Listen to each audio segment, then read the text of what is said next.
ഞാനൊരു കോളേജ് അധ്യാപികയാണ്. നമ്മൾ personally consult ചെയ്യാൻ വരുമ്പോൾ അവർ പറയും പാരൻസ് അറിയരുത്. ഓക്കെ, എൻ്റെ പാരൻറ്റിന് അത് എടുക്കാൻ പറ്റില്ല.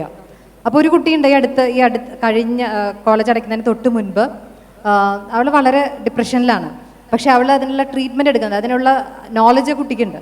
പക്ഷേ ആ ട്രീറ്റ്മെൻറ്റിന് പോകുന്നത് പാരൻറ്റിൻ്റെ കൂടെ അല്ല എന്നുള്ളതാണ് ദുഃഖകരമായിട്ടുള്ള അവസ്ഥ. കാരണം പാരൻറ്റിൻ്റെ അടുത്ത് പറഞ്ഞാൽ അവർ തകർന്നു പോകും.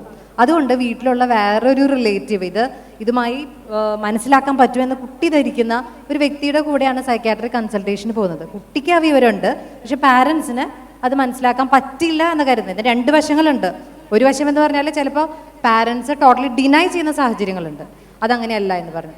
വേറൊരു വശം എന്ന് വെച്ചാൽ പാരൻ്റ് അറിയണ്ട, പാരൻറ്റിൻ്റെ അടുത്ത് മൂടി വെക്കണം എന്ന് വിചാരിക്കുന്നതുണ്ട്. പാരൻറ്റിനോട് സംസാരിക്കുമ്പോഴായിരിക്കും നമ്മൾ മനസ്സിലാക്കുന്നത് പലപ്പോഴും ഞങ്ങൾ അറിഞ്ഞിട്ടില്ല, അത് അറിഞ്ഞിരുന്നെങ്കിൽ കൂടുതൽ സഹായം കൊടുക്കാമായിരുന്നു എന്ന് കരുതുന്ന സിറ്റുവേഷൻസും ഉണ്ട്.